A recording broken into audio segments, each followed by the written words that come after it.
আর আপনাদের সবাইকে ফুটোফোনের পক্ষ থেকে জানাই আমন্ত্রণ এবং আশা করছি যেখানে আছেন ভালো আছেন এবং সবসময় ভালোর দলেই আছেন। আমি যেটা করতে চাই এখন সেটা হচ্ছে সরাসরি ঘটনায় চলে যেতে চাই, কারণ এটা একটা ইমেইল। প্রতিদিনের মতো আজকেও আমি একটা ইমেল দিয়েই শুরু করছি। ওকে, ইমেলটি পাঠিয়েছেন আমাদের একজন লিসেনার। তিনি যেভাবে লিখেছেন আমি সেইভাবেই পড়ছি। কেমন লাগলো সেটা অবশ্যই আমাদের পেজগুলোতে এসে আপনি জানিয়ে দেবেন। লিখছেন, হ্যালো রাসেল ভাই, আমি রিয়াদ বলছি। আমি ইউরোপের একটি ছোট্ট দেশ এস্তোনিয়া থেকে লিখছি। আমি ভূতসমের একজন নিয়মিত শ্রোতা, চেষ্টা করি এপিসোডগুলো শুনতে, তবে সব সময় কাজের ব্যস্ততার কারণে শোনা হয় না। আমি আপনার সাথে যেই ঘটনাটি বলতে চাইছি সেটা আমার নিজের সাথে ঘটে যাওয়া একটা ঘটনা। ভালো লাগলে পড়ে শোনাবেন। আমার নাম রিয়াদ। আমি বর্তমানে ইউরোপের ছোট্ট একটি শহরে বসবাস করি এবং এস্তোনিয়া ফিনল্যান্ড ও রাশিয়ার মাঝামাঝি অবস্থিত। যে দেশের লোক সংখ্যা মাত্র 13 লক্ষ। এদেশে আমি গত 2006 সালে অ্যানথ্রোপোলজির ওপরে মাস্টার্স করার জন্য আসি। বর্তমানে আমি এখানকার একটা শহর যেটার নাম হচ্ছে তালিন, সেখানে বসবাস করছি। আমার লেখাপড়ার বিষয়বস্তু এটার কারণেই আমাকে প্রায় সময় বিভিন্ন প্রত্নতাত্ত্বিক বিষয় নিয়ে রিসার্চ করতে হয়। কিছুদিন আগে আমার প্রফেসরের নির্দেশে আমি ও আমার সাথে আরো 3 জন মিলে তালিন শহরের পাশে ওল্ড টাউন নামে একটি জায়গায় যাই। বলে রাখা ভালো যে এই ওল্ড টাউন জায়গাটি আমাদের পুরান ঢাকার মতন, তবে এখানে খুব কম মানুষ বসবাস করে।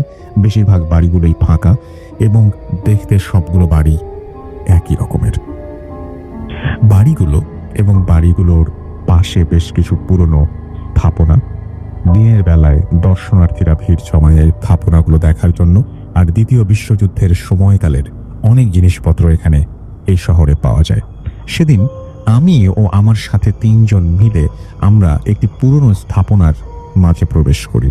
যদিও এর আগে অনেকবার অন্য স্থাপনায় গিয়েছিলাম, কিন্তু গবেষণা করেছি, তবে এটা ছিল সম্পূর্ণ ভিন্ন, এক অন্যরকম অভিজ্ঞতা। স্থাপনাটি ছিল 4 তলা বিশিষ্ট। স্থাপনার ভেতরে সূর্যের আলো প্রবেশের কোনো জায়গা নেই কোনো জানালা, একটি মাত্র সিঁড়ি, তাও আবার এতটাই সরু যে একজন মানুষের উঠতে কষ্ট হবে। স্থাপনার আরেকটি চমক হলো সিঁড়িটি শুধু ওপরের দিকে নয়, বরং মাটির গভীরেও চলে গেছে। মাটির নিচে রয়েছে আরো 2টি তলা। আমাদের প্রজেক্টটা ছিল মাটির নিচের তলার জিনিসপত্র তথ্য নির্ণয় করা। আমাদের 4 জন হাতে টর্চ নিয়ে কর্তৃপক্ষের অনুমতি সাপেক্ষে মাটির নিচ তলায় সিঁড়ি বেয়ে চলে যাই।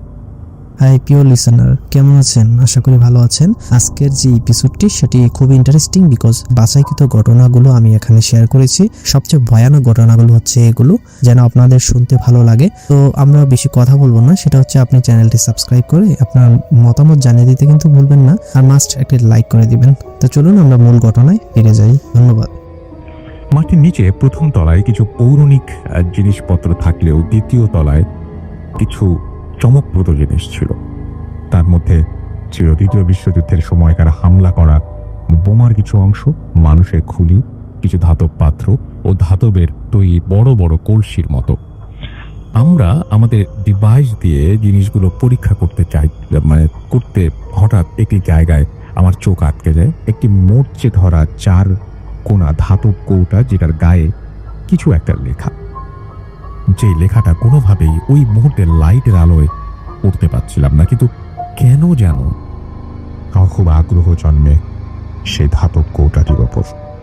হয়তো সেই ধাতব কৌটাটি অন্যান্য জিনিসগুলো থেকে কিছুটা ব্যতিক্রম ছিল, সেই কারণেই আমি ওই ধাতব কৌটাটি কর্তৃপক্ষের অনুমতি সাপেক্ষে ল্যাব টেস্ট করার জন্য আমার সাথে নিয়ে যাই এবং ল্যাবে জমা দিয়ে আমি আমার বাসায় ফিরে আসি। সেদিন একটু রাত করেই ঘুমাই। ঘুমের মাঝে আমি একটি অদ্ভুত রকমের স্বপ্ন দেখতে পাই। স্বপ্নে আমি নিজেকে একটি জঙ্গলের মাঝে একটি লেকের পাশে দেখতে পাই, যেখানে আমি একটি কবরের সামনে দাঁড়িয়ে আছি। সকালবেলা ঘুম ভাঙার পর আমি কোনোভাবেই বুঝতে পারছিলাম না এরকম স্বপ্ন কেন দেখলাম। পরের দিন সকালের নাস্তা সেরে হাতে একটা কফি নিয়ে ইউনিভার্সিটির দিকে চলে যাই। ল্যাবে গিয়ে আমি কৌটাটি খোলার চেষ্টা করি এবং অনেক চেষ্টার পর ধাতব কৌটাটি অক্ষত অবস্থায় খুলতে সক্ষম হই। জং পড়ে থাকা সেই কৌটাটির ভেতর অনেক পুরনো একটি ছোট্ট কাগজ পাই, যেটা দেখতে কিছুটা পুড়ে যাওয়া কাগজের মতো, অর্থাৎ হলুদ রঙের কাগজে যদি অনেক দিন ভাঁজ করে রেখে দেওয়া হয় তাহলে যেই লালচে ধূসর রং ধারণ করে সেই রকম। দেখে মনে হচ্ছে এটি দ্বিতীয় বিশ্বযুদ্ধ কিংবা তার আগের সময়কার। কাগজটি খোলার পর আমি একটি অদ্ভুত রকমের নকশা এবং কিছু লেখা দেখতে পাই। লেখাটি রাশিয়ান ভাষায় ছিল, আর আমি এই ভাষা জানি না বলে কাগজটি রাশিয়ান জানে এরকম একজন রিসার্চারের কাছে পাঠিয়ে দেই। সেই কাগজটি স্ক্যান করে পরীক্ষা করতে শুরু করে। পরদিন সে আমাকে জানায় যে কাগজে রাশিয়ান ভাষায় তাদের পৌরাণিক এক দেবতার নাম এবং কিছু মন্ত্র আছে। সেই সাথে সেই নকশার কথা জিজ্ঞেস করলে জানা যায় এটি একটি জায়গায় নকশা, যেটা কিনা কেইলা নামে একটি গ্রাম নির্দেশ করে। এটা জানার পর এই বিষয়টি নিয়ে আমাদের টিমের আগ্রহ আরো বাড়তে থাকে। পরদিন সকালে কেইলা গ্রামের উদ্দেশ্যে আমরা রওনা দিই। নকশা থেকে পাওয়া ধারণা অনুযায়ী আমরা গ্রামের ভেতরে একটি জঙ্গল আছে সেখানে যাই। আমরা জঙ্গলের ভেতর প্রায় 2-3 কিলোমিটার হাঁটতে থাকি শুধুমাত্র সেই নকশাটির পরিচয় দেখব বলে রাখা ভালো। ওই গ্রামের মানুষজনের কাছ থেকে শোনা ওই জঙ্গলে নাকি দিনের বেলাতেও মানুষ যাতায়াত করে না, কি নাকি সমস্যা হয়। আর জঙ্গলটা গাছগাছালিতে এতটাই ঘন যে সূর্যের আলোটুকুও ঠিকভাবে পৌঁছয় না। অবশেষে নকশা অনুযায়ী জঙ্গলের মাঝে একটি জায়গায় রাস্তা শেষ হয়ে যায় এবং অন্য দিক থেকে রাস্তা এসে ঠিক একই জায়গায় মেলে। বলা যায় আমরা একটি গোল চত্বরে পৌঁছে যাই। আমাদের সেখানে ছোট্ট একটি লেক দেখতে পাই, কিন্তু লেকটা দেখার পরে আমার শরীরটা কেমন যেন করে ওঠে, কারণ ঠিক এইরকম দেখতে একটা লেক আমি গতকাল রাতে স্বপ্নে দেখেছিলাম। লেকের পানি থেকে কেমন যেন তীব্র দুর্গন্ধ বের হচ্ছিল, আর লেকের প্রায় শুকিয়ে যাওয়া পানি ছিল কালো বর্ণের। আমার টিমের একজন, যার নাম ছিল অ্যান্ড্রু, সে লেকের ঠিক দক্ষিণ পাশে দুটো গাছের মাঝামাঝি একটি উঁচু জায়গায় আবিষ্কার করে, যেটা কিনা নকশায় নির্দেশ করা ছিল। আর নকশায় এও বলা ছিল যে ওই উঁচু জায়গাতে দেবতার প্রাণ শক্তি লুকায়িত আছে। আমার টিমের অ্যান্ড্রু ছিল ক্যাথলিক আর বাকি দুজন ছিল নাস্তিক। তারা ডিসিশন নেয় যে তারা ওই উঁচু জায়গাটিতে খুঁড়ে দেখবে কি আছে, কিন্তু আমার কেন যেন খুব বেশি একটা ভালো লাগছিল না। বারবার গত রাতের স্বপ্নের কথা মনে পড়ছিল। খোঁড়াখুড়ি করার যন্ত্রপাতি না থাকায় সেদিন আমরা ফিরে চলে আসি। সেদিন রাতে বাসায় এসে নিজের রান্না ও ডিনার শেষে অনেক লেট হয়ে যায় আমাদের। বিছানায় পিঠ লাগাতেই ঘুম চলে আসে। কখন যে ঘুমিয়ে যায় নিজেই টের পাইনি। সেদিন রাতেও আমি সেই আগের রাতের সেম স্বপ্নটা দেখতে পাই এবং আরো দেখতে পাই যে কে যেন একজন আমাকে বলছে সেই জঙ্গলের মাঝে লেকের কাছে না যেতে, বারবার আমাকে হাত দিয়ে না যাবার জন্য নির্দেশ করছে কিংবা কোনো কিছু বারণ করছে। সকালে প্রচন্ড মাথা ব্যথা নিয়ে ঘুম ভাঙে, কিন্তু কোনোভাবে আমি স্বপ্নের ব্যাপারটা মেটাতে পারছিলাম না। প্রতিদিনের মতো আজকেও আবার ল্যাবে চলে যাই এবং আজকে একটু আগে কাজ শেষ করে আমরা ওই জঙ্গলে বেরিয়ে পড়ি। আমি আবার আমার গত 2 রাতের স্বপ্নের কথাটা কোনোভাবেই আমার টিমের কাউকে বলতে পারছিলাম না, কারণ তারা কেউ আমার কথা বিশ্বাস করবে না। আজকে কেন জানি আমার টিম মেম্বার অ্যান্ড্রু যেতে চাইছিল না, তবে সবার কথায় পরে সে যেতে রাজি হয়। আর আমি কেমন যেন ভয় পাচ্ছিলাম, আবার কৌতূহল হচ্ছিল। মনে হচ্ছিল যদি ভালো একটা কিছু পেয়ে যাই তাহলে আমার থিপ্তের কাজে সহায়ক হবে। যাই হোক, আজকে সমস্ত যন্ত্রপাতি নিয়ে একজনের গাড়িতে চলে রওনা হলাম। গ্রামের শেষ অংশে যাবার পর গাড়ি নিয়ে যাওয়া যায় না, তাই গাড়ি রেখে হাঁটা শুরু করলাম। গ্রাম পেরিয়ে জঙ্গলে ঢোকার সময় এক বৃদ্ধের সাথে দেখা। বৃদ্ধ দেখতে কিছুটা কুঁজো হয়ে গেছে, কিন্তু তার সবগুলো চুল দাড়ি পাকেনি, আধা পাকা টাইপের। সে তাদের ভাষায় জিজ্ঞাসা করলো যে কোথা থেকে এসেছি। আমরা আমাদের উত্তর না দেওয়ার আগেই সে বলল, তোমরা যেখানে যাচ্ছ সেখানে যেও না, হয়তো আর ফিরতে পারবে না। কথাটি আমার মনে দাগ কাটলো। আমার সাথে থাকা অ্যান্ড্রুও কিছুটা চমকে গেল। বৃদ্ধ আরো বলল, 5টি নাবালক শিশুকে জ্যান্ত পুঁতে বুডোকে আরো শক্তিশালী করে রাখা হয়েছে। বলে রাখা ভালো, বুডো একটি প্রাচীন রোমান শয়তান দেবতার নাম। আমরা ওই বৃদ্ধ কিছু বলার আগেই সে তার মতো চলে যায়। আমরা আমাদের মতো সেই নির্দিষ্ট লেকের পাশে গিয়ে আমাদের যন্ত্রপাতি নিয়ে দাঁড়ালাম। আজকে কেমন যেন লেকের পানি আরো বেশি দুর্গন্ধ আসছিল, আর সূর্যের আলো কম থাকায় কেমন যেন একটা অন্ধকারাচ্ছন্ন লাগছিল সবকিছু। খেয়াল করলাম চারপাশে খুব নিস্তব্ধ, এমনকি পাখির ডাকও শোনা যাচ্ছিল না। খুব স্তব্ধতা বিরাজ করছে ওই জায়গাটার চারপাশে। যাই হোক, আমরা আমাদের কাজ শুরু করে দিলাম। যেহেতু জায়গাটা জঙ্গলে, কারো ব্যক্তিগত প্রপার্টি নয়, তাই মাটি খোঁড়ার জন্য কোনো অনুমতি নেওয়ার প্রয়োজন হয়নি। মাটি খোঁড়ার আগে আমরা আবারও সেই নকশার কপিটা বের করে জায়গাটি ঠিক করে নিয়েছি, নিশ্চিত হয়ে নিয়েছিলাম।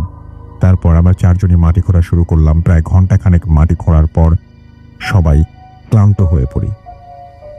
ছোট একটা বিরতি নিয়ে আবার কাজ শুরু করব বলে আমরা সিগারেট ধরাই। চারপাশের স্তব্ধতা আমাদের কেমন যেন শিহরণ দিচ্ছিল। এর আগেই এইরকম প্রত্নতাত্ত্বিক জিনিস নিয়ে কাজ করেছি, কিন্তু এবারেরটার মতো আগে কখনো এমন থ্রিল অনুভব করিনি। বারবার মনে হচ্ছিল মাটি খোঁড়ার কাজ আমাদের না, আর তাছাড়া প্রফেসর জানলে আমাদের জন্যই সমস্যা হয়ে দাঁড়াবে। যাই হোক, সিগারেট শেষ করে আমরা আবার কাজে ফিরলাম। তবে এবার যা দেখলাম তার আমেজ ছিল আমাদের জন্য অবিশ্বাস্য। মাটি খোঁড়ার আগে উঁচু জায়গাটি যেমন ছিল এখনো তেমনি আছে, একটা খোঁড়ার দাগও নেই। বিষয়টা আমাদের কাছে প্রচন্ড অবাক লাগলো। 4 জন মিলে 1 ঘন্টা খোঁড়ার পর মাটিগুলো আবার সেই জায়গায় পাশে ফেলেছিলাম, কিন্তু সেই চিহ্ন নেই। সত্যি অবিশ্বাস্য। এই অবাক করা বিষয়টা কেউ বিশ্বাস করতে পারছিলাম না, তাই আমাদের নিজেদের মাঝে কথা কাটাকাটি শুরু হয়ে যায়। এদিকে সন্ধ্যা হওয়ার উপক্রম। আমরা সেদিন আর কাজ না করে সেখান থেকে ফিরতে শুরু করলাম। ফেরার পথে যন্ত্রপাতি গুলো যার যার কাঁধে তুলে নিলাম। গাড়ি পর্যন্ত আসতে প্রায় 1 কিলোমিটার হাঁটতে হবে। আমি আবার সেই যন্ত্রপাতি কাঁধে নিয়েছিলাম। এখনো সেই যন্ত্রপাতি আমার কাঁধে নিয়ে আসছি, কিন্তু এবার কেন যেন আগের চেয়ে বেশি ভারী মনে হচ্ছিল। হাঁটার সময় আমার বারবার মনে হচ্ছিল কি যেন আমার ঠিক ঘাড়ের পেছনে নিঃশ্বাস চলছে, আর আমার ঘাড়ে প্রচন্ড ওজন অনুভব করছিলাম। বারবার চমকে উঠছিলাম আমাদের পেছনে কারো হেঁটে আসার আওয়াজ শুনে। শুকনো পাতার উপর পা ফেললে যেমন মরমর আওয়াজ হয়, ঠিক সেই আওয়াজ আসছিল আমাদের পেছন থেকে। আমাদের পাশে ঝোপের মাকে দিয়ে কি যেন দৌড়ে গেল এবং আওয়াজ হচ্ছিল। আমাদের বুঝতে বাকি রইল না যে আমরা কোনো খারাপ একটা জায়গায় চলে এসেছি। এসব থেকে পরিত্রাণ পাওয়ার জন্য আমরা খুব দ্রুত পা চালালাম, কিন্তু যেখানে 1 কিলোমিটার পথ হওয়ার কথা 15-20 মিনিটে সেখানে 1 ঘন্টা হাঁটার পরে আমরা গাড়ির কাছে পৌঁছতে পারলাম না। আমরা 4 জনই প্রচন্ড ঘামছিলাম। গাড়ি স্টার্ট দিয়ে আমাদের টিম মেম্বার প্যাট্রিক এক টানে গাড়ির স্পিড বাড়িয়ে দিল। তখন আমরা জঙ্গল পেরিয়ে গভীর গ্রামে, যেই দেশে মোট 13 লাখ মানুষ বাস করে, সেই দেশের একটি অজপাড়াকা গ্রামে কজনই বা বাস করতে পারে সেটা খুব সহজে অনুমান করা যায়। আমাদের গাড়ি থেকে আমরা আশেপাশে কোনো বাড়ি দেখতে পাচ্ছিলাম না। অনেক দূরে উঁচু গির্জা ছাড়া আর কিছুই চোখে পড়ছিল না। কেমন যেন গাড়িটা খুব ভারী হয়ে গিয়েছিল। গাড়ির স্পিড কোনোভাবেই বাড়ছিল না। মনে হচ্ছিল একটা কিছু গাড়িটাকে পেছন থেকে টেনে ধরেছে। মোটামুটি বেশ কিছুক্ষণ পর আমরা শহরে প্রবেশ করি। সেদিন রাতে আমি 1 মুহূর্তের জন্য ঘুমোতে পারিনি। বারবার সেই স্বপ্ন আর স্বপ্নের সাথে মিলে যাওয়া জায়গাটির কথা মনে পড়ছিল। পরদিন সকালে জানতে পারি আমাদের সাথে থাকা আর একজন টিম মেম্বার টেরেন্স গত রাতে সিঁড়ি থেকে পড়ে পা ভেঙেছে, আর অ্যান্ড্রু প্রচন্ড জ্বর। প্যাট্রিকের সাথে কথা বলার পর জানতে পারলাম যে প্যাট্রিক নাকি সেদিন জঙ্গল থেকে ফেরার পথে এক অদ্ভুত রকমের জিনিস দেখে, যেটা কিনা সারা গায়ে ছোপ ছোপ দাগ, মুখটা কিছুটা ঘোড়ার মতো, আর হামাগুড়ি দিয়ে সেই উঁচু জায়গা থেকে পেছন পেছন আসছিল। অ্যান্ড্রু সুস্থ হবার পর ওর কাছ থেকে জানতে পারি আমি যেই স্বপ্ন দেখছিলাম ও নাকি সেম স্বপ্ন দেখছিল, কিন্তু লজ্জায় কাউকে কিছু বলতে পারিনি। তখন বুঝতে পারি কেন অ্যান্ড্রু সেদিন যেতে চাইছিল না। কিন্তু 2 জন একই রকম স্বপ্ন দেখা আবার বাস্তবে সেটার সাথে মিল পাওয়া সবকিছুই কি কাকতালীয়? আর প্যাট্রিকের বর্ণনা দেওয়া সেই অদ্ভুত জিনিসটির ব্যাখ্যা, এগুলো সবই কি মিথ্যা?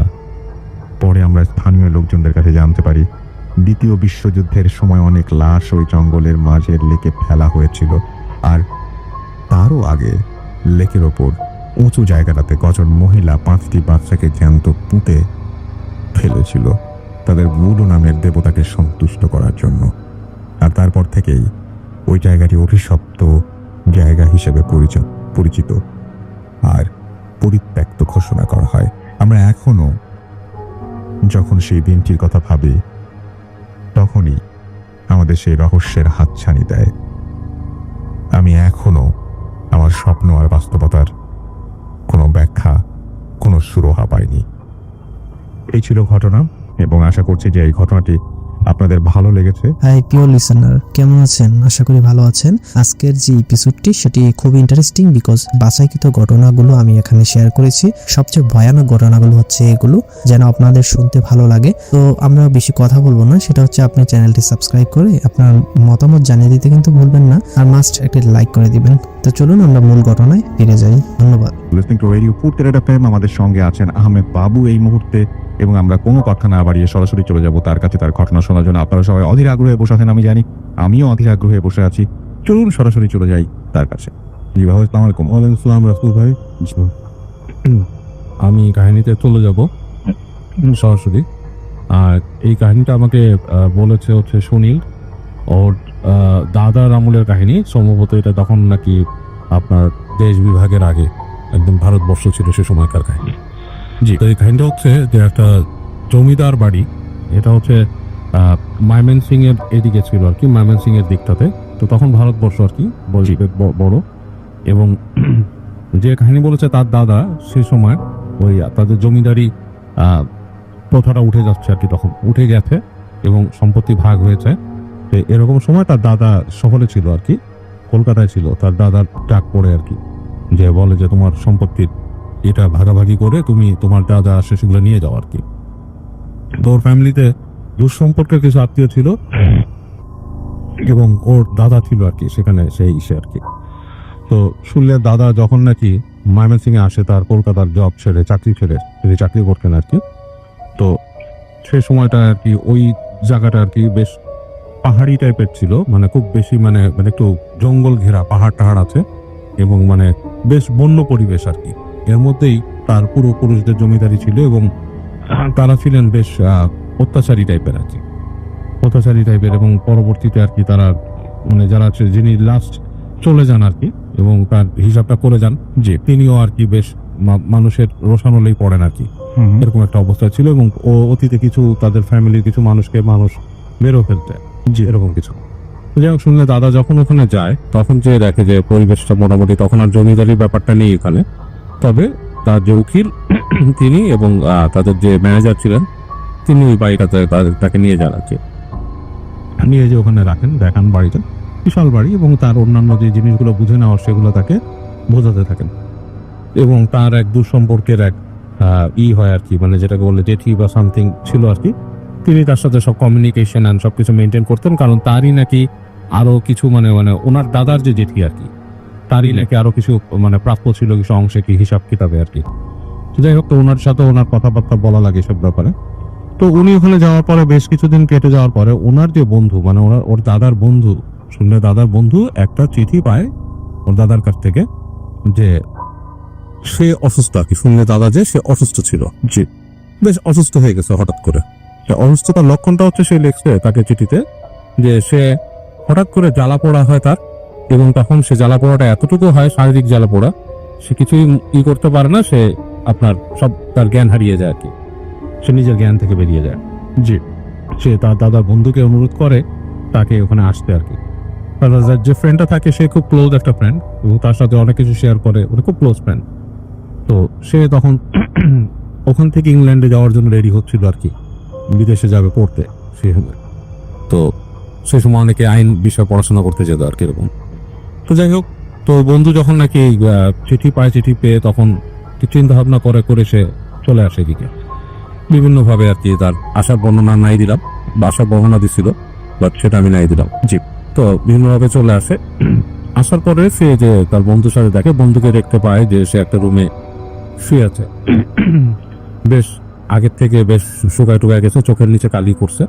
তো বলে, কি রে তুই এখানে আসছিস, তোর মানে আরো সম্পদ পাবি, এটা সেটা কিছু ভালো কিছুর জন্য আসছিস, তোর এই অবস্থা কেন, তুই এখানে বিছানায় পড়ে গেলি? তো বলে যে ফ্রেন্ড, আসলে জিনিসটা হচ্ছে অন্যরকম, আমি এখানে আসার পর থেকে যে জিনিসটা আমি দেখি, প্রথম দিকে আমি যেটা দেখতাম সেটা হচ্ছে রাত্রেবেলা আমাকে একটু ডাকতো রুমের বাইরে। মানে রাত হয়ে গেলে যখন সবাই ঘুমায় যেত, ঘর বাড়ি অন্ধকার, তখন মনে হতো কেউ আমাকে ডাকতেছে নাম ধরে। তো নাম ধরে যখন ডাকতো, তা আমি আস্তে আস্তে প্রথম মানে সে তার কাহিনী বলতেছে যে প্রথম যখন আমাকে নাম ধরে কেউ ডাকে, তখন আমি মনে করছি যে এই বাড়িতে আর কেউ আছে যে নাকি বয়সে বড় এবং নারী কণ্ঠ আর কি। তো আমার জেঠি বা জেঠির কোনো পরিচিত কেউ, কিন্তু ডাকটা এমন ভাবে দেবে কেন? ডাকটা একটু বিকৃত টাইপের, লাইক মানে মানুষ স্বাভাবিক গলায় ডাকে যেরকম সেরকম না, সেরকম করে দরজায় একটা নক হতো এবং তাকে ডাক দিত। তো সে প্রথম দিনই ওখানে উঠে বলে যে কি ব্যাপার, কে, কোনো রেসপন্স পায় না। গেট খুলে বাইরে যায়, করিডোর দিয়ে নেমে যায় তাদের যে সিঁড়ি থাকে সিঁড়ি দিয়ে হেঁটে নামে নিচে। নামার পর নিচতলাতেও দেখে কোনো শব্দ নেই, হুটহাট, মানে চারিদিক কেমন মানে আপনার শুনশান নীরবতা, এবং মানে পুরো বাড়িটা মনে হচ্ছে খা খা করছে, কেউ নাই। তো প্রথম দিন এরকম সে দেখে উঠে আসে। এরপরে সে শব্দ শুনতে পায় তার জানলার নিচে, মনে হচ্ছে মানুষজন কথা বলছে। তো সে আপনার জানালার পর্দা সরায় নিচে উকি দেয়, উকি দিয়ে দেখে যে কিছু মানুষ মনে হচ্ছে যে আপনার ওখানে জটলা করছে। তো সে এটা দেখে, বাট কিউরিয়াসিটি মানে খুব একটা ফিল করে না। চিন্তা করে যে এখানে এখন কি করব, নিচে কে আলোচনা করতেছে কি করতেছে, আমি তো এখানে ইউজ টু না। তো যেটার থেকে সে প্রথম অসুস্থ হয় সেটা হচ্ছে সে একদিন শুনতে পায় তার জেঠি, যে তার যে জেঠি তাকে ডাকছে যে বাইরে এসে, এবং 2বার 3বার করে ডাকছে। এবং ডাকার পরে সে ওই ডাকে সাড়া দেয়, সাড়া দিয়ে আপনার আস্তে করে গেটের বাইরে আসে। এসে দেখে জেঠি ঠিক ওই গেটে না, বেশ দূরে দাঁড়িয়ে আছে। ওনার হাতে একটা লণ্ঠনের মতো উনি দাঁড়িয়ে আছে, ওনাকে আস্তে আস্তে ডাকে হাত দিয়ে, মানে কোনো কিছু দেখাবে এরকম কিছু। তো উনি পিছে পিছে যায়, যে সিঁড়ি দিয়ে নামে। সিঁড়ি দিয়ে নামার পর ওনাকে হেঁটে ওখানকার একটা দরজা আছে, সেই দরজাটা খুলে ভিতরে ডাকে। তো উনি দরজা খুলে ভিতরে যায়, দেখে সিঁড়ি নেমে গেছে, নিচের দিকে সিঁড়ি নেমে গেছে, এবং বেশ একটা মানে ইসের মতো করিডোর টাইপের সিঁড়ি, এবং ওই নিচে যে জেঠি দাঁড়িয়ে আছে লণ্ঠন নিয়ে, সেটার আলো মানে কেঁপে কেঁপে আসছে উপরে, বেশ মানে একটা হরিবল একটা জিনিস। তো উনি তারপরও কিছু চিন্তা করে উনি পেছনে পেছনে যায়। তো যাওয়ার পরে দেখে যে একটা দরজা, ওই দরজার সামনে তিনি যখন দাঁড়ায়, জেঠিও দাঁড়ায় আসছে, এবং দেখে যে ওখানে যে একটা শব্দ আসছে লাইক ভেতর থেকে, লাইক হুম হুম, মানে বেশ একটা মানে বেশ গম্ভীর একটা গর্জনের মতো আসছে, লাইক কোনো প্রাণী যদি গজরাতে থাকে এরকম আর জীব, এরকম একটা শব্দ আসছে। তো উনি বেশ ভয় পেয়ে যায়, কারণ ওই বদ্ধ জায়গা থেকে যে গর্জনটা আসে ওনার কাছে বেশ ভয় লাগে। এবং এই পর্যায়ে দেখে ফট করে ওই আলো লণ্ঠন যে থাকে জেঠির হাতে, সেটা নিভে গেছে। আচ্ছা। তো উনি ডাকতে থাকে জেঠিমা জেঠিমা, এরকম করে ডাকে, দেখে কোনো সাড়া নেই, এবং ওই গর্জন যেটা হচ্ছে, গর্জনটা আরো লাউডার হচ্ছে ওই জায়গায়। আচ্ছা। উনি ব্যাক করে আসতে যায়, ব্যাক করে আসতে যেয়ে দেখে দরজা লাগানো, মানে যে সিঁড়ির গোড়ায় যে দরজাটা সেটা লাগানো। তো উনি অনেক দরজা নক করে চিৎকার করে, মানে মানুষের নাম ধরে ডাকে, কেউ আসতেছে না। এবং এক পর্যায়ে গর্জনটা এমন ভাবে মানে ওনাকে এফেক্ট করে যে ওনার মনে হয় মাথার মধ্যে কিছু আসতেছে, এবং মনে হচ্ছে যখন একটা ভয়ঙ্কর প্রাণী ওই সিঁড়িতে উঠে আসবে। তো ওই অবস্থায় উনি জ্ঞান হারায় ফেলে। তো ওনার কতক্ষণ জ্ঞান হারানো ছিল উনি জানে না, বাট ওনার যখন জ্ঞান ফেরে তখন দেখে যে উনি ওনাকে ঘাটে শোয়ানো, মানুষজন আশেপাশে আছে, জিজ্ঞেস করে কি হয়েছে, তখন বলে যে আমি এরকম এরকম দেখছি। তো সবাই শুনে সবাই একজন একজনের চেহারা দিকে তাকায়, মুখ চাওয়াচাই করে, কিন্তু কেউ কিছু বলে না। বলে আপনি দুঃস্বপ্ন দেখছেন, জি আপনাকে আমরা এখানেই পাইছি ভিতরে শরীর গোড়ায়, এবং আপনি প্রায় একদিন অচেতন ছিলেন। তো এরকম বলার পর যেটা হয় যে সে শুয়ে থাকে, নর্মালি বসে থাকে, শরীরটা খারাপ। তো হঠাৎ তার যেটা হয় যে গা জ্বালাপোড়া করতে করতে প্রচন্ড মনে গায়ে কেউ আগুন ধরে দিচ্ছে, এবং এই যন্ত্রণা সহ্য না করতে পেরে উনি বেহুশ হয়ে যায়। তখন উনি দেখে যে এখানে তো আর কেউ নাই, উনি যে ফেরত চলে যাবে সেটাও উনি ওনার জেঠিমাকে জানান যে আমি চলে যেতে চাচ্ছি কলকাতায়, আমি পরে এগুলা আবার শরীরে, কিন্তু ওনার যে শরীরের অবস্থা যাওয়ার মতো না। এই কারণেই উনি ওনার বন্ধুকে চিঠি লিখছে। তো ওনার বন্ধু আসে, বন্ধু ওনার কথাগুলো শুনে বলে চল আমি দেখি তোর কি অবস্থা, আমরা পারলে তোকে নিয়েই যাই এখান থেকে, কি ঘটনা। তো বন্ধু যেটা করে, ওনাকে রেখে ওর দাদার ফ্রেন্ড যে, সে একটু মানে ওই জায়গায় ঘোরাফেরা করার চেষ্টা করে মানে কি ঘটনা, এরকম কেন। ও যেখানে দরজার কথা বলছিল ওখানে যে উনি একটা দরজা দেখে নেমেছে, কিন্তু দরজাটা তালা মারা, দরজাটা তালা লাগানো। ওনার জেঠিকে উনি জিজ্ঞেস করে যে এরকম কিছু করেছিল আপনি কি রেখে, না কিভাবে, এটা কি সম্ভব, আমি ওকে কেন নিয়ে যাব। তখন বলে যে এটার নিচে কি আছে, দরজা বলে এটার নিচে কি আছে এটা আমিও জানি না, এটা হচ্ছে ওর মানে তারও দাদাদের সময়কার জিনিস। এখানে টর্চার সেলও আছে নিচে, যেখানে বিভিন্ন টর্চার সেল হতো। তারপর ওখানকার আপনার ওই ওদের যে নাচের নৃত্যশালা, বলরুম যেটা, ওইটাও আছে ওখানে। বলে এই দরজা দিয়ে অনেক জায়গায় যেতে হয়। তো ওনার বন্ধুর কিউরিয়াসিটি জাগে ব্যাপারটা নিয়ে। উনি বলে জেঠিমা আমাকে কি আপনি চাবি ম্যানেজ করে দিতে পারেন? বলে না, এই গেটের চাবি এখানে নাই, আপনি ম্যানেজারের সাথে কথা বলেন, উনি যদি আপনাকে কোনোভাবে ব্যবস্থা করে দিতে পারে। তো উনি যান ম্যানেজারের সাথে অনেক রিকোয়েস্ট করেন, বলেন যে আমাকে চাবি দেন, আমি দেখতে চাই কি ঘটনা, ওর কি হলো আর ও কেন এরকম অসুস্থ হচ্ছে। তো এটারও কোনো মানে আসলে ম্যানেজার কিছু বলে না। তো ওনাকে যেটা করে, একদিন এরকম উনি বসে আছে এক জায়গায়, ওই বসে ছোট্ট একটা দোকান ওখানে, সেখানে ওই সময়কার সময় গরুর দুধের চা তৈরি হতো আর কি। তো উনি ওখানে বসে বসে বাইরে গ্রামের একটা এসে গুড়ের চা খাচ্ছে আর কি। তো এই সময় ওই বাসার একজন ভৃত্য, যে খুব বয়স্ক, সে এসে বলে যে বাবু আপনার সাথে একটু কথা বলতে চাই। তো উনি বলে যে কি ব্যাপার, কি নিয়ে কথা বলতো? বলে যে আমি ওই বাবুর ওই যে বাবু যে আছে ওনার যে অসুস্থতা, উনি যে অসুস্থ কেন আপনাকে আমি বলতে চাই কি হয়েছে। তো বলতেছে কি ব্যাপার? বলে যে ব্যাপার হচ্ছে যে ওনাদের এই বাড়ির সম্পত্তি নিয়ে অনেক ব্যাপার আছে, ওনার দেখার ছেলেরাও অনেক আগ্রহ, ওনারা খুব অত্যাচারী ছিলেন। আচ্ছা। তো সম্ভবত ওনার জেঠিমা অনেক জানে, মানে জাদুটোনা জানে, কোনো জাদুটোনা করছে। আর ওই যে যে আপনি যে রুমে ঢুকতে চান, যেখানে ঢুকতে মানে উনি যে ভয় পাইছে বলতেছে, ওখানে কিন্তু উনি আসলেও ঢুকছে, কারণ ওইখানে কিন্তু ঢুকে ওনার জেঠিমা মাঝে মাঝে আপনাকে মিথ্যা বলছে যে ওখানে ঢুকে না। বলে আপনি আমাকে কেন বলে দিচ্ছেন এগুলো? বলে আমি ওনার ভালো চাই, উনি তো এগুলোর সাথে জড়িত না, উনি কিছুই জানে না, উনি আসছে ওনার হিস্সা নিয়ে যেতে এখান থেকে, এত কিছু না। কিন্তু এখানে এরকম হয়, ওইখানে একসময় ওখানে অত্যাচার করতে ওখানে বাঘ পালতো উনি, একদম অন্ধকার কুঠুরির মধ্যে বাঘ রাখতো উনি, এবং ওই বাঘের বুকে ওনার যাকে মানে মৃত্যুদণ্ড দেওয়া হতো ঠেলে দিত, বাঘের উপরে ঠেলে দিত উনি। আচ্ছা। এছাড়াও অনেক টর্চার ছিল, নর্তকীদেরকেও ঠেলে দিত, এরকম ব্যাপারটা করা আছে। তো উনি বলে তাহলে আমার তো ওখানে ঢোকা দরকার। বলে ওটা ম্যানেজারের রুমে চাবি আছে, আপনি চাইলে যে দেখতে পারেন ওখানে কি আছে। তো ওনার বন্ধু যেটা থাকে, উনি খুব মানে করে ম্যানেজারের যে রুমটা থেকে একদিন ওই কাজের লোকের সহায়তায় চাবিটা উনি ম্যানেজ করে এসে উনি ওই রুম খুলে ঢুকে নিচে যে দেখে আসলেই ওই যে ওখানে যে নামছে মানুষ, পায়ের ছাপ, মানে ধুলার মধ্যে পায়ের ছাপ, যে মানে এবং বোঝা যাচ্ছে যে এখান থেকে মানুষ ওঠানামা করে, যে এরকম একটা ব্যবস্থা আছে। তো উনি ওই চাবিটা নিয়ে তো আর ওখানে দেখতে পারবে না, উনি ঢুকে যে ওই রুমগুলো দেখে, যে রুমগুলো দেখে আসার পরে উনি চুপচাপ চাবি রেখে চিন্তা করে যে ওনার বন্ধুকে নিয়ে উনি চলে যাবেন ওখান থেকে। তো যেটা হয় রাত্রেবেলা, ওই দিন রাতে আর কি, উনি ঘুমাচ্ছেন, উনিও ওইরকম শব্দ পান যে ওনার গেটকে নক করতেছেন, জি। তো উনি ওই নক শুনে উনি উঠে আস্তে আস্তে করে ফলো করে আসেন। কিন্তু উনি যেটা দেখেন যে ওনার রুম নক করছে আসলে কোনো না আর কি, মানে ওই চাচি বা কেউ করেন নেই, ওই রুম নক করছে কাজের লোকটা। তো ওনাকে আস্তে আস্তে ফিসফিস করে বলে যে ওই যে দেখেন। তো উনি দেখে যে ওই যে লণ্ঠন হাতে ওই যে জেঠি থাকে, উনি হেঁটে হেঁটে ওই রুম দিয়ে যাচ্ছেন দরজা দিয়ে। তো উনি এটার সাথে ফলো করে ঢুকে ভিতরে আস্তে আস্তে, ওই জেঠি যায়, উনি আস্তে আস্তে করে পাটি পিটি ওখানে যাওয়ার পরে দেখেন দূর থেকে একটা ঘরের ভেতর থেকে খুব আলো মানে বাড়ছে নিমছে, এরকম কিছু আর কি। তো উনি যে আস্তে করে উকি দেন, ওখানে উকি দেওয়ার পর দেখে যে ওখানে একটা অগ্নিকুণ্ডর মতো জ্বালানো, ছোট্ট একটা অগ্নিকুণ্ড, সেখানে ওই জেঠি টিকি দিচ্ছে এবং উনি মন্ত্র করতেছে।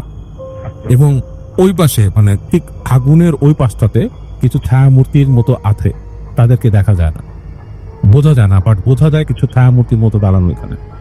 তো উনি জিনিসটা দেখে মানে জিনিসটার এতটা ভয়াবহ ছিল, জিনিসটা যে জেঠির যে রূপটা ছিল সেখানে, সেটাও বেশ ভয়াবহ, চুল খোলা, এবং উনি বেশ ভয় পেয়ে যান ওটা দেখে।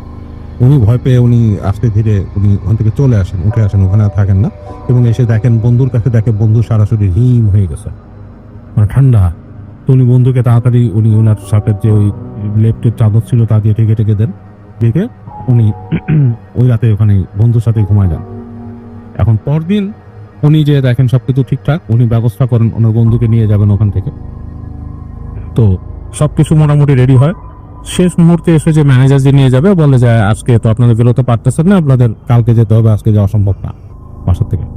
তো উনি একটু হতাশ হন, উনি মনে করছিল যেটা থেকে আমি পালিয়ে গেলে মনে হয় ভালো, আর যদি বন্ধুকে নিয়ে যেতে পারি এখান থেকে ভালো।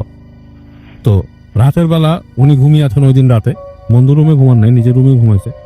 তো উনি দেখতেছে যে ওনার বিছানার চারপাশ দিয়ে কিছু এরকম ছায়ামূর্তি ঘুরতেছে, বেশ লম্বা ছায়ামূর্তি ঘুরতেছে।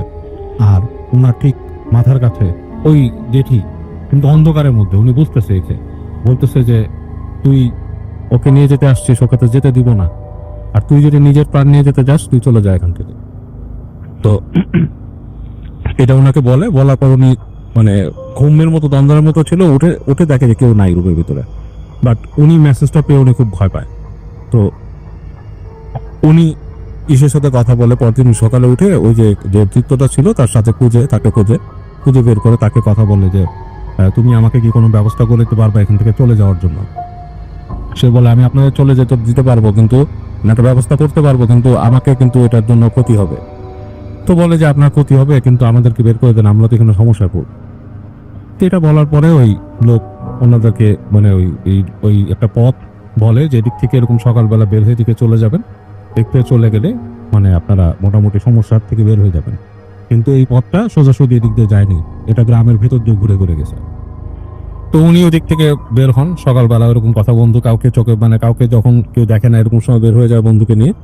তো যেতে যেতে যেতে রাতটার মধ্যে তখন একটা সময় বিকালের মতো হয়ে যায় আর কি, বিকালের মতো হয়ে যায়। তো তখন উনি আবার ভয় পায় যে যদি কোনো ক্ষতি হয় বা কিছু। এর মধ্যে ওনার বন্ধু অনেকবার বলছে তার গা জ্বালাপোড়া করতেছে, অনেক কিছু এরকম হচ্ছে। তো উনি ঘুরতে ঘুরতে ঘুরতে উনি মানে দিশা পায় না কি করবে, আশেপাশে কোথাও যাওয়ার মতো জায়গা নেই। তো ওখানে কাছে দেখে যে ওখানে যে একটা গ্রামের মধ্যে ছোট্ট একটা টিনের ঘরের মতো একটা মসজিদের মতো করে রাখছে। তো ওইখানে দেখে যে খুঁজে দেখে তাকায় দেখে যে ওখানে একজন মৌলানা সাহেব আছেন।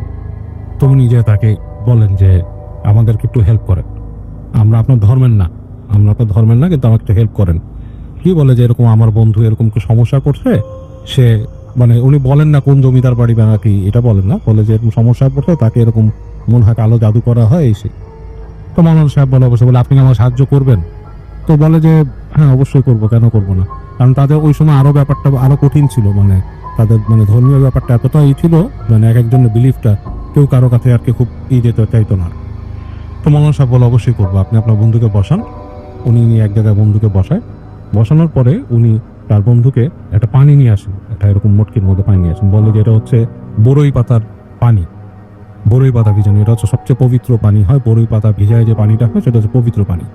তো বড়ই পাতার গুণ অনেক, এটা দিয়ে তাকে আপনি গোসল করান, আপনার বন্ধুকে গোসল করান।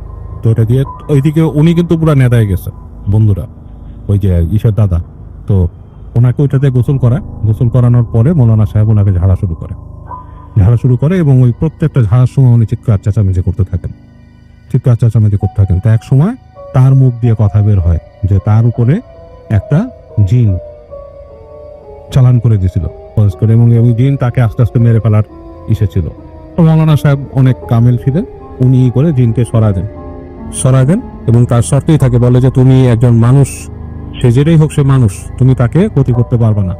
হ্যাঁ, সে বিশ্বাসী মানুষ, সে সৃষ্টিকর্তাকে বিশ্বাস করে, অনেক কিছু বলে তার উপর থেকে সরা দেয়। এবং তাকে বলেন যখন জিনিসটা শেষ ওনার প্রসিজার শেষ হয়ে যায় তখন বন্ধুকে বলেন যে আপনি জানি না আপনি কতটুকু বিশ্বাস করবেন, আমি আপনাকে, তো আপনার অন্য ধর্মের মানুষ, আপনাকে আমি বলতে পারি না যে দোয়া পড়েন বা এটা সেটা, বাট আপনাকে আমি পানি দিতে পারি, এই পানিটা আপনার বন্ধুকে খাওয়াবেন। আর অবশ্যই আপনি সত্যির পথে থাকবেন, আপনার বন্ধু বিশ্বাসী, এটা আমি জানি, বুঝতে পারছি, তাকে দেখি সৃষ্টিকর্তাকে সে বিশ্বাস করে এবং এই জিনিসটা সে আলোচনা করুক, চিন্তা ভাবনা করুক, সে যাতে এই দিকেই ফোকাস থাকে সব সময়। পানিটা খেতে বলবেন, এভাবেই করবেন। তো খাওয়াই দিয়ে অনেক কষ্ট মৌলানা সাহেব ওনাদেরকে বলে দেয় কিভাবে নদী পার হয়ে যেতে হবে, ওখান থেকে কিভাবে চলে যেতে হবে। সো ট্রাই করে অনেক কষ্টে শেষে সে তাকে কলকাতায় নিয়ে আসে। তো কলকাতায় নিয়ে আসার পরে ওনার কিন্তু অনেক কমে যায়, ওনাকে পানি দিতে ওই ধরনের প্রবলেমগুলো ওনার মধ্যে আর হয় না। এবং পরবর্তীতে উনি মানে অনেক আরো স্টাডি করার পরে উনি মানে ধর্মের প্রতি সম্পূর্ণ বিশ্বাস নিয়ে আসেন এবং বিশ্বাসে একদম ধার্মিক হয়ে যান। এবং উনি কিন্তু ওনাদের ওই সম্পত্তির অংশগুলো আস্তে ধীরে পরবর্তীতে পান। কিন্তু এখানে দেখা গেছে ওনার যে জেঠি ছিলেন তিনি অনেক কিছু ওনার আত্মসাৎ করে ফেলছিলেন সম্পত্তির থেকে। এটাই ছিল কাহিনী। থ্যাংক ইউ সো মাচ বাবু ভাই আপনার ঘটনার জন্য। আমরা আবার আপনার কাছে ফিরে আসবো। হাই প্রিয় লিসেনার, কেমন আছেন? আশা করি ভালো আছেন। আজকের যে এপিসোডটি সেটি খুব ইন্টারেস্টিং বিকজ বাছাইকৃত ঘটনাগুলো আমি এখানে শেয়ার করেছি। সবচেয়ে ভয়ানক ঘটনাগুলো হচ্ছে এগুলো, যেন আপনাদের শুনতে ভালো লাগে। তো আমরা বেশি কথা বলবো না, সেটা হচ্ছে আপনি চ্যানেলটি সাবস্ক্রাইব করে আপনার মতামত জানিয়ে দিতে কিন্তু ভুলবেন না, আর মাস্ট একটা লাইক করে দিবেন। তো চলুন আমরা মূল ঘটনায় ফিরে যাই। ধন্যবাদ। চলে যাবো ঘটনায়। হাফেজ মাইনুদ্দিন ভাই আমাদের সঙ্গে আছেন এবং আমরা তার কাছ থেকে ঘটনা শুনে আবারও বাবু ভাইয়ের কাছে আসবো। সেই পর্যন্ত আমাদের সঙ্গে থাকুন। স্টে টিউনড রেডিও ফুডকেট এফএম এন্ড ডু ফুডকেট। জি মাইনুদ্দিন ভাই, আসসালামু আলাইকুম ভাইয়া। জি ওয়ালাইকুম আসসালাম। আমি আজকে যে ঘটনাটা শেয়ার করব সেটা ঢাকার নবাবগঞ্জে।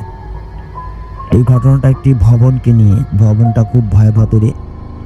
ভবনটি 7 তলা আমাদের এখানে, এবং পুরো ভবনটি সিসি ক্যামেরা দ্বারা নিয়ন্ত্রিত।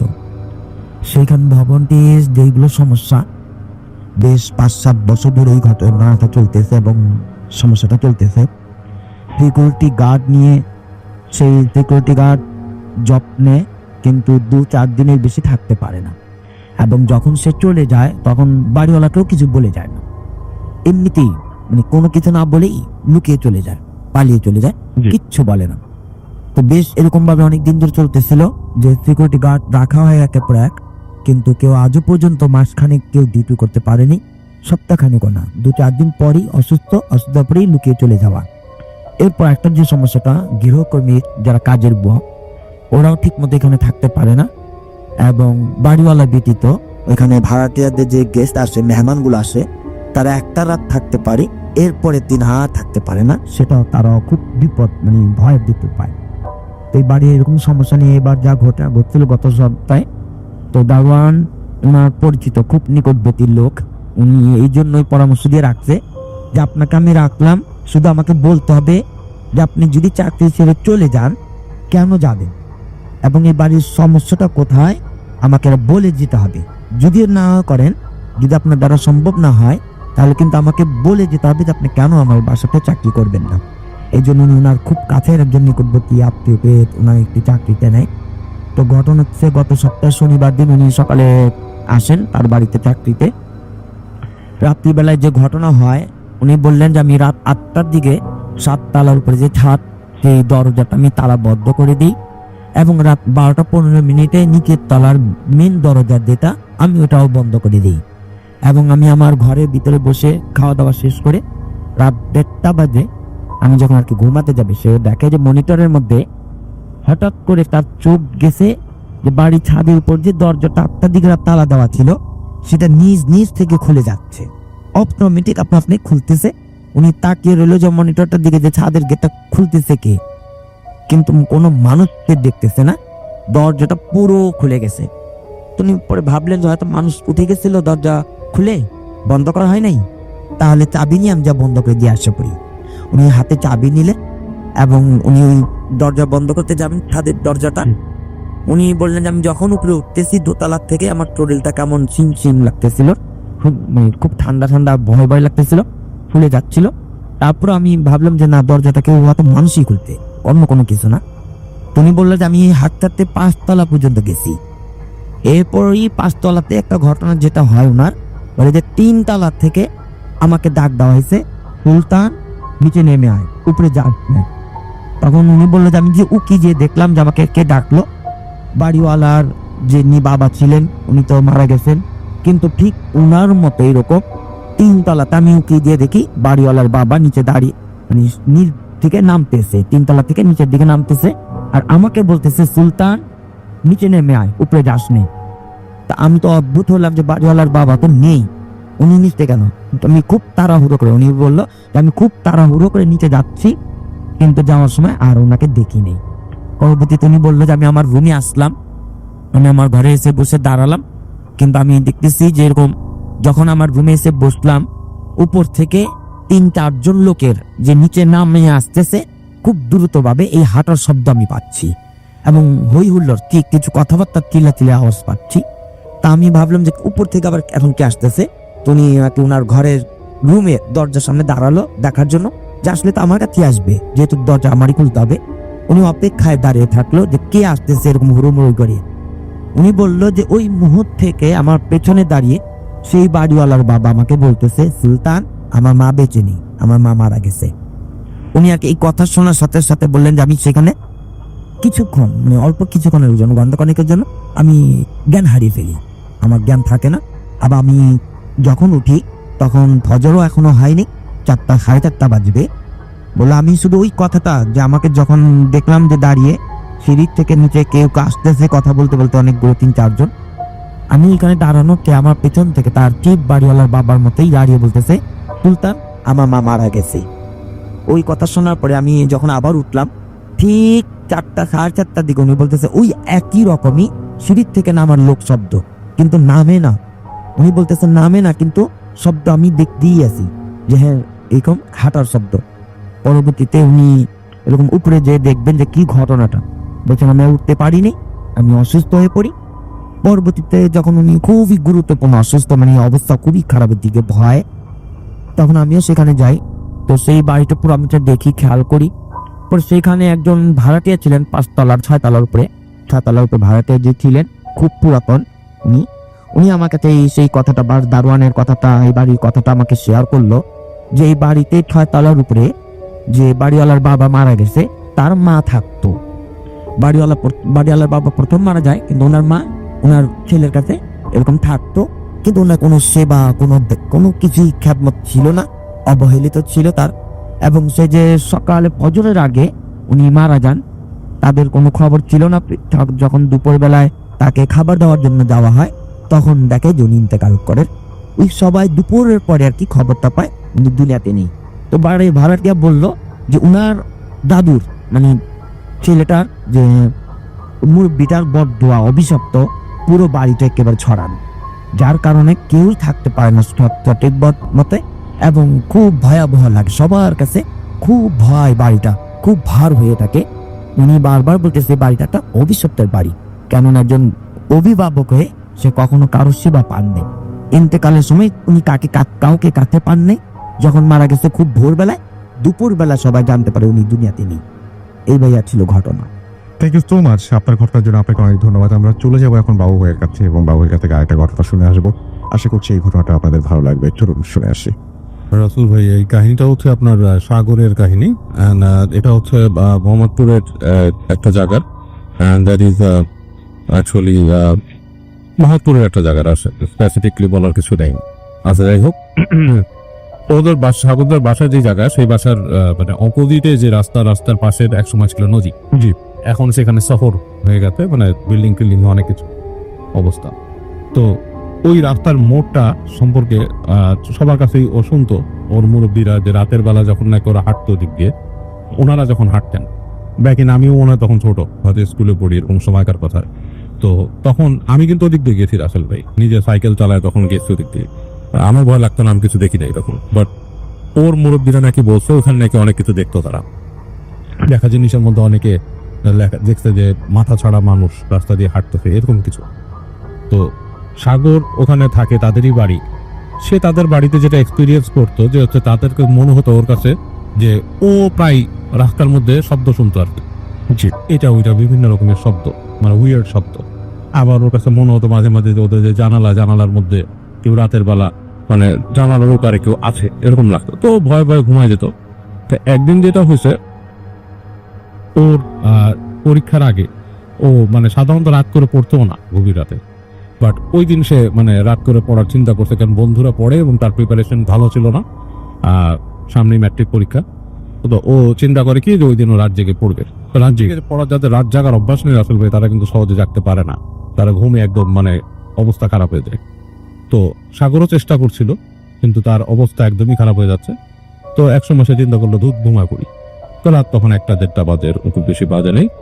রাত তখন ওই জায়গায় যে খুব একটা জায়গাতে কোয়াইট হয়ে যায়, এখন তো ঢাকা 1টা-2টার দিক খুব একটা কোয়াইট হয় না, তো তাও কিছুটা হয়ে গেছে আর কি। জি। এই অবস্থায় ও মানে রুমের লাইটটা নিভে যায়। তো তখন দেখে যে হালকা মানে গুড়ি গুড়ি বৃষ্টি করতেছে। তো ঘুমানোর সময় জাস্ট চোখের দিয়ে এক কোণা দিয়ে সে দেখে যে কুকুর হাঁটতেছে রাস্তা দিয়ে, স্ট্রিট ল্যাম্পের আলো নিচে। তো ওর যেটা আই ক্যাচিং হয়তো চোখ চলে যেত, দেখে যে স্ট্রিট ল্যাম্পটা ফ্লিক করে 2বার। ফ্লিক করার পর কুকুরগুলা গুলো কেমন যেন একটু নড়াচড়া বেশি করলো। একসময় স্ট্রিট ল্যাম্পটা বন্ধ হয়ে গেল। জি। এবং বন্ধ হওয়ার আগে দিয়ে সে দেখলো কুকুরগুলা শেপ শিফট করলো, মানে তাদের শেপ চেঞ্জ করলো। যখন আলোটা নিভে গেল, ঠিক ওই মুহূর্তে কুকুরগুলো মনে হলো যে বসার থেকে মানুষ হয়ে গেল, হঠাৎ দাঁড়ায় পড়লো, মানে দাঁড়ায় মানুষ হয়ে গেল, লাইক মানুষের শেপ হয়ে গেল। এবং এই লাইট নিভাতে সে কিন্তু মানুষ পুরো দেখে নাই, বাট সে দেখতে মানুষের শেপের হয়ে গেল। এখন ও একবার ভাবলো এটা কি লাইটের খেলা। তার কিন্তু ঘুম তখন ঠাস করে চলে গেছে মাথার থেকে, যে আলো আধারিও অনেক সময় খেলা খেলে মানুষের মধ্যে, ছায়ার খেলা, লাইট অ্যান্ড শ্যাডো। তো একবার ভাবলো সেরকম কিছু কি। পরে সে ভাবলো না, সে দেখলো যে ওই লাইট নিভে যাওয়াতেও দূর থেকে আলো আসতেছে, এবং ওই মানে ওই জায়গাটা বোঝা যাচ্ছে এবং বৃষ্টি কিছুটা আলোকিত এর মধ্যে বৃষ্টির সাথে হালকা বাতাসও যাচ্ছে, বাতাসও বইতেছে। তো ভালো মতন খেয়াল করে দেখলো যে দূর দিয়ে মনে হচ্ছে 3টা লম্বা লম্বা ছায়া, এবং এই লম্বাগুলা প্রায় সাধারণ মানুষের হাইট না, 8-9 ফিট এরকম হবে, উঁচু উঁচু হাঁটতেছে। একবার এই পাশে আসে, মানে কাছায় আসে, আবার যখন আলোর কাছাকাছি চলে আসে আবার ওদিকে চলে যায়, যে ঠিক ওই জায়গাটাতেই সার্কেল করতেছে। তো ওর জায়গা দিয়ে না, ও যতটুকু দেখতে পাচ্ছে ও ভাবছে যে আমি যদি আমাদের ঠিক উপরেই ছাদ, ওরা থাকতো 6 তলায়, আমি ঠিক উপরেই ছাদে যদি উঠি তাহলে আমি আরো জিনিসটা আরো সুন্দর দেখতে পাবো, ভালো মতন দেখতে পাবো। পুরো ঘুম কিন্তু কম। সে করে কি, আস্তে করে উঠে যে সে মানে ওই হেঁটে হেঁটে মোবাইলটা নিয়ে আস্তে আস্তে সিঁড়ি ঘরে বেরো। সিঁড়ির দরজা যখন খুলে তখন সে শুনতেছে যে তাদের যে ছাদের যে গেটটা ঠিক উপরে, ইমিডিয়েটলি উপরের তলায় একটা লোহার গেট আর কি ছাদেটা, ওইটা ঠাস ঠাস ঠাস ঠাস করে বাড়ি কাটছে, কিন্তু ওই দরজা কিন্তু লাগানো থাকে রাতের বেলা, দালান তালা মেরে দেয়। তো ও চিন্তা করলো ছাদের দরজা খোলা, আবার দেখেছে ঠান্ডা বাতাস একটা আসতেছে, সিঁড়ি দিয়ে যাচ্ছে, বৃষ্টি হালকা পড়তেছে এই সময়। তো তারপরও খুব অ্যাডভেঞ্চারাস মাইন্ডে বা কিউরিয়াস মাইন্ডে দরজাটা লাগায়, ফ্ল্যাটের দরজাটা লাগায়। যখন সিঁড়ির কাছে উঠে রাসেল ভাই, যখন দরজাটা দিয়ে ঢুকে দেখে দরজাটা হালকা ভেজা। এই সময় সে দেখে সিঁড়ির এখান থেকে লম্বা লম্বা এরকম ছায়ার মতো মানুষ, লাইক ছায়ার মতো জিনিস, মানুষ বললে ভুল হবে, শেপটা মানুষের মতো এর জন্য তাই বলছি, উপরের অংশটা বোঝা যায় না যে কি চেহারা বা কিছুই বোঝা যায় না, পা দুটো বোঝা যাচ্ছে লম্বা লম্বা।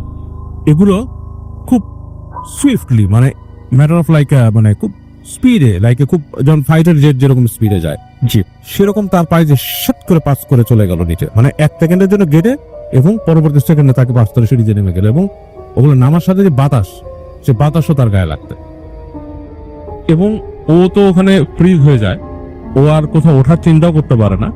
পরের সেকেন্ডে দেখে আবার তার সামনে দিয়ে উঠে চলে যায়, উঠে ঠিক ছাদের ওই গেট দিয়ে। এইবার যখন ছাদের গেট দিয়ে উঠতেছে তখন ব্রিম করে ছাদের গেটটা বন্ধ হয়ে যায়, একদম খুব জোরে বাড়ি যে ছাদের গেটটা বন্ধ হয়ে যায়। তো ও তখন এটা আর সহ্য করতে পারে না, বাসার ভিতরে চলে আসে, এসে বাসায় শুয়ে পড়ে, শুয়ে কাঁপতে যতটুকু দোয়া দুরুদ পারে পড়তে সে ঘুমিয়ে যায়। সকালবেলা তার ফ্যামিলি তাকে দেখে প্রচন্ড জ্বর মাথার মধ্যে, এবং এই জ্বর অবস্থায় তার মনে করেন যে মানে কঠিন অবস্থা, মানে তার পরীক্ষা দেওয়ার মতো অবস্থা নাই, মানে তার এটা মানে টেস্ট পরীক্ষা ছিল সম্ভবত, মানে একটা ছুটি হয় না ম্যাট্রিক পরীক্ষা, জি সেরকম অবস্থা নাই। তোর বাপ মা ওকে বলে যে জ্বর আসছে, ডাক্তার দেখে, এবং বাপ মাকে স্কুলে বলে যে আমার এরকম হয়েছে। তখন তাকে বাসাতে একটু বকাও দেয় যে তুমি এরকম সময় কেন বের হয়েছো, তোমাকে বলছি যে জায়গাটা খারাপ পুরুলিয়া, এবং তাকে ওই করা হয়, চিকিৎসা করা হয়। জ্বর ডাক্তার দিচ্ছে, জ্বর কমতেছে না, জ্বর হালকা রেমিশন যায় আবার বাড়ে। তো ওর যে বড় চাচা, সে ওখানকার কাছের মসজিদের ইমাম সাহেবকে বলেন, পলাপর ইমাম সাহেব বলে যে ওকে পারলে নিয়ে আসে। তো ওকে যখন নাকি নিয়ে আসে ইমাম সাহেবের কাছে, মসজিদের মধ্যে যখন ঢুকে, তার জ্বর ছিল শরীরে, মসজিদে ঢোকার সাথে সাথে জ্বর কিন্তু রাসেল ভাই নাই, শরীর ঠান্ডা হয়ে গেছে, নর্মাল টেম্পারেচার। ইমাম সাহেব তার সাথে কথা বলে তুমি কেমন ফিল করছো? তো ভালো, তোমার জ্বর আছে না, খারাপ লাগতেছে না, সব ঠিক আছে। তখন তাকে দোয়া পড়ে দেয় এবং তাকে কিছু দোয়া শিখায় দেয়। এই দোয়াগুলো বা আমাকে পড়তে বলে, পানিতে পড়ে কুদে বলে যে এই পানিটা খেতে এবং গোসল করতে সেই পানি দিয়ে, এবং বলে আপনার বাসাও ছিটাই দিবেন, ছেলে সিঁড়িতে জানি সে রাতের বেলা কখন না উঠে আপনাদের সিঁড়িটা পারলে বন্ধ করায় দিবে।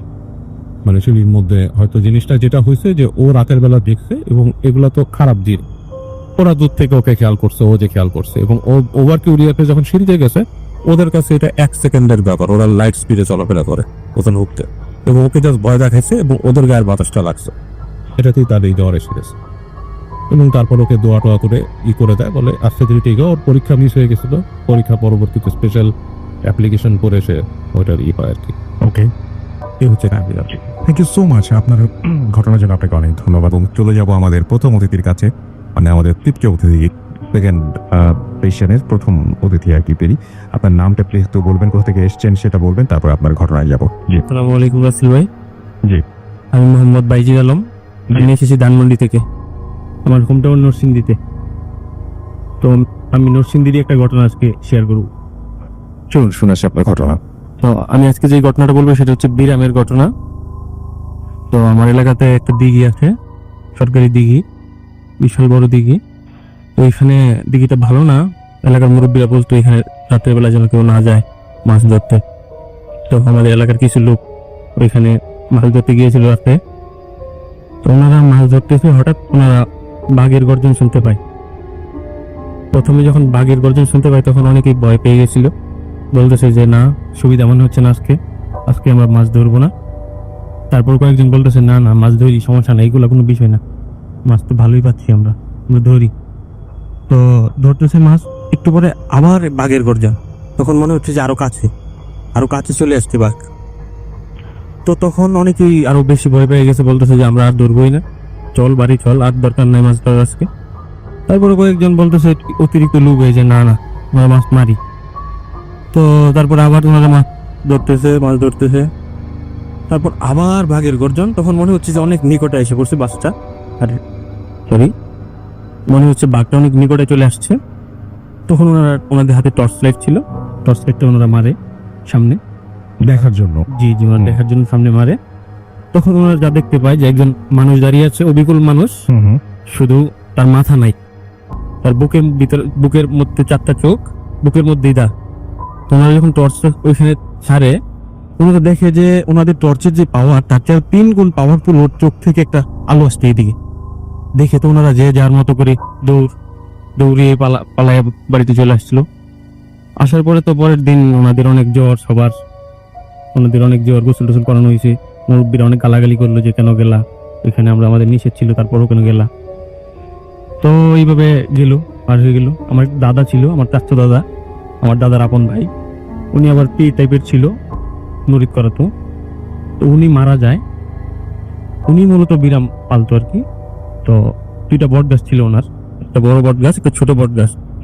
তো বড় বট গাছটাতেই আমরা যতটুকু জানতাম যে বড় বট গাছটাতে বিরাম থাকে, আর এখান থেকে 1/2 কিলোমিটার দূরে একটা হিজল গাছ ছিল। ওই হিজল গাছ আর বট গাছের মধ্যে ওরা নাকি রাত্রে যাতায়াত করতো। জি। তো আমার দাদা যখন মারা যায় তখন ওনার এই বট গাছটা কাটার সিদ্ধান্ত নেওয়া হয়, বিক্রি করা হয়।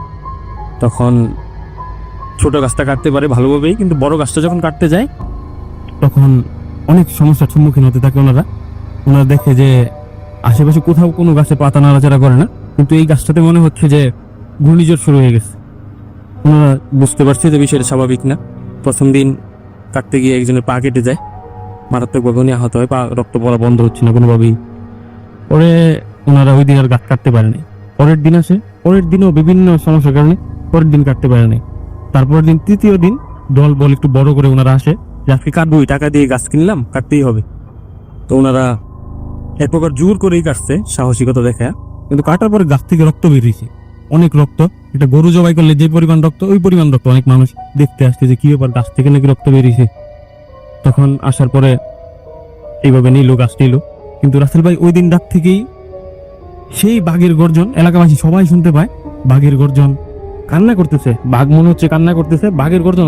রাসেল ভাই, বাঘে তো উচ্চ স্বরে গর্জন করতে পারে না, এই যে পাইলিং করে না ইয়ার মধ্যে, এই যে অ্যাপার্টমেন্ট বাসাগুলোতে যে পাইলিং হয় তখন যেভাবে ভূমিটা কম্পন হয়, ঠিক সেমভাবে ভূমিকম্পন হচ্ছিল। যখন ওরা কান্না করে গর্জন দেয় তখন মনে হচ্ছে যে ভূমি কাঁপতেছে, মাটি কাঁপতেছে, তখন এরকম মনে হয়। তো আমি নিজেও শুনেছি কয়েকদিন। আমাদের এলাকায় এক মহিলা রাত্রেবেলা বাইরে বের হইতেছিল, তো হঠাৎ করে উনি যখন দরজা খুলে দেখে দরজার সামনে এক মানুষ দাঁড়ায় আছে, অবিকল মানুষ, তার মাথা নাই, তার বুকের মধ্যে চোখ, 4টা চোখ। দেখে তো উনি সাথে সাথে অজ্ঞান, চিৎকার দিয়ে অজ্ঞান হয়েছে। পরে দৌড়াদৌড়ি করে নেওয়ার পরে জ্ঞান ফেরার পরে শুনতে পারে যে এই ঘটনা। তো আমার আব্বুরা 7 ভাই, তার মধ্যে আমার এক চাচা, ওনারা বাড়ি থেকে চলে যায়। আমার ছোট চাচার বলছিল যে তুমি থাকো এখানে, তুমি একাই থাকো, সমস্যা নেই, থাকো। উনি ছিল এখানে রাত্রে। তখন পুরোপুরি বিরামের অত্যাচারে অতিষ্ঠ এলাকাবাসী, সবাই ভয় পায়। কেউ ভয়ে আসতে, মাগরিবের পরে কেউ বাসা থেকে বের হয় না, বাড়ি থেকে কেউ বের হয় না, সবাই গুটি মেরে বসে থাকে ভয়ে। তো উনি ছিল ওইখানে ওই দিন। উনি কান্নার শব্দ পাইতেছে যে আস্তে আস্তে ওনার দিকে মনে হচ্ছে আসতেছে, কান্নার শব্দ, একটু পরে পরে জোরে জোরে গর্জন। তো রাসেল ভাই, আপনি জানেন কিনা জানি না, আগে গ্রামের মধ্যে যে জানালাগুলো ছিল ওইগুলোতে শিক দেওয়া হতো, এখন তো গ্রিল দেওয়া হয়, তবে আগে শিক দেওয়া হতো। তো এই শিকের কাছে আসছে, জানালা খোলা, গরমের দিন। তো আমার যে চাচা, ছোট চাচা, উনি তাকায় রয়েছে, দেখতেছে যে জানালার সামনে এসে দাঁড়াইছে। তারা হাওয়া করে কান্নাকাটি করতেছে, একটু পরে পরে গর্জন দেয়, মনে হচ্ছে মাটি সহ কাঁপে এরকম। তো উনি তো ভয়ে পুরো শেষ, উনি ভাবছে যে উনি শেষ, আজকে আর মনে বাঁচবে না, এই শেষ। তো উনি আবার স্মোক করতো, ওনার এখানে ম্যাচ ছিল, উনি আবার জানে যে এইসব কিছু আগুনকে ভয় পায়। উনি অনেক চেষ্টা করে ম্যাচ জ্বালানোর জন্য, উনি ডিয়াস লাইট সবগুলো ইউজ করে, একটাও কাজ করে না, একটাও জ্বলে না। ওনার কাছে টর্চ লাইট ছিল, উনি এটা যখন মারতে যায় তখন ফিউজ হয়ে গেছে, টর্চ লাইট আর কাজ করে না। অনেক কষ্টে উনি, অনেক গ্যাস ম্যাচ ছিল, ওটা দিয়ে অনেক কষ্টে সর্বশেষ যখন একটা চালায়, এই ট্রিগার যখন একটা জ্বালায় তখন এটা চলে গেছে। তো উনি এটার বিবরণ রাসেল ভাই যেরকম ভাবে দিয়েছিল যে অবিকল মানুষের মতো, শুধু তার মাথাটা নাই আর চোখ, 4টা চোখ তার বুকের মধ্যে, আর উনি যতটুকু সাইজ দেখাইছিল যে দাঁতের সাইজ 7 থেকে 8 ইঞ্চি দাঁতগুলা, তাও বুকের মাঝি। তো এইটাই ভাবে চলে যায়। এলাকা অনেক কবিরা জানা হয় যে কি প্রতিকার, এলাকাবাসী তো পুরো অতিষ্ঠ, সবাই ভয়ে আতঙ্কিত হয়ে গেছে, কেউ কিছু করতে পারতেছে না, রাত্রেবেলা বের হইতে পারতেছে না। তো কবিরা জানে কেউ কিছু করতে পারে না, কেউ কিছুই করতে পারে না। তো বলতেছে যে এই যে উনি যে পীর সাহেব ছিল দাদা, যে উনি তো পালতো, উনি ছাড়া তো এখন কিছুই করা যাইতেছে না এইগুলো। তো আমার এক চাচা, 5 নম্বর চাচা, উনি রাত্রেবেলা আসতেছিল, রাত্রে পাই তখন 2টা। উনি আসার পথে আমার যে দাদা যে পিরাম পালতো, ওনার মাজারের কাছে আসার পরই ওনার সাথে দেখা, এই দাদার সাথে দেখা। তখন চাচা জিজ্ঞেস করলো যে জ্যাঠা আপনি কোথেকে আসছেন এত রাতে? তখন বলতেছে বাবা আমি তো হজ করে আসছি। তখন বলতো হজ করে আসছেন? তো আমার চাচা যেভাবে দাঁড়ায় ছিল, ওনার ডান পাশেই ছিল মাজারটা, ওনার আমার একদম খেয়াল নাই যে এই দাদা মারা গেছে। ওনারে আমার দাদা বলতেছে, এই দাদা যে তুমি একটু ঘুরো, তুমি একটু বাম পাশে ঘুরো, তুমি পিছনে তাকাইবা না, পিছনে তাকাইলে তুমি ভয় পাইবা। কিন্তু আমার চাচার একদমই মাথায় নাই যে উনি মারা গেছে। একদম স্বাভাবিকভাবে উনি কথা বলতেছে যে ওনার চাচা, ওনার জ্যাঠা আসছে, হজ করে আসছে, কথা বলতেছে। তখন বললো যে জ্যাঠা আমরা তো অনেক, সবাই খুব আতঙ্কে আছে, সবাই খুব ভয়ে আছে, তো আমরা কিভাবে প্রতিকার পাইতে পারি এই বিষয়টা থেকে, আমরা তো আর পারতেছি না। তখন বলতেছে যে যাও তুমি, আজকে থেকে আর হবে না, আর রাত্রেবেলা এভাবে বের টের হইও না। তো আমার চাচা বাড়িতে আসলো, আসার পরে উনি যখন রুমে ঢুকবে তখন ওনার খেয়াল হয়েছে আরে আমার চাচা তো উনি তো নাই, উনি তো মারা গেছে। তখন উনি অনেক ভয় পেয়ে গেছে, বিষয়টা বুঝতে পারছে। আসলে তারপর থেকে আর কোনো সমস্যা হয়নি। এই ছিল আমার কাহিনী। থ্যাংক ইউ সো মাচ আপনার ঘটনার জন্য, আপনাকে অনেক ধন্যবাদ, এবং আশা করছি এই ঘটনাটি আপনাদেরও ভালো লেগেছে। এবং আমি এখন যেটা করব সেটা হচ্ছে যে সরাসরি আপনাদেরকে আরো একটা ঘটনায় নিয়ে যাব। আমি জনি, ঢাকার মোহাম্মদপুর বলছি। আমি ভূতের প্রেমের খুব পুরনো একজন শ্রোতা। আমি খুবই পছন্দ করি, কিন্তু সমস্যা একটাই, আমি খুব ভয় পাই। আর এই প্যারানর্মাল যে ব্যাপারগুলো আসলে আমার জীবনে অনেক ঘটেছে। তো ছোট একটা ঘটনা আমি আপনাদের শেয়ার করব। এটা লাস্ট ইয়ার আমার সাথে আমার ঘটে হয়ে যাওয়ার একটা ঘটনা। আরেকটা জিনিস আমি বলে রাখি, সেটা আমি ভূতের ওপর এতটাই আসলে আমার মনে হয় যে আমি অ্যাডিক্টেড।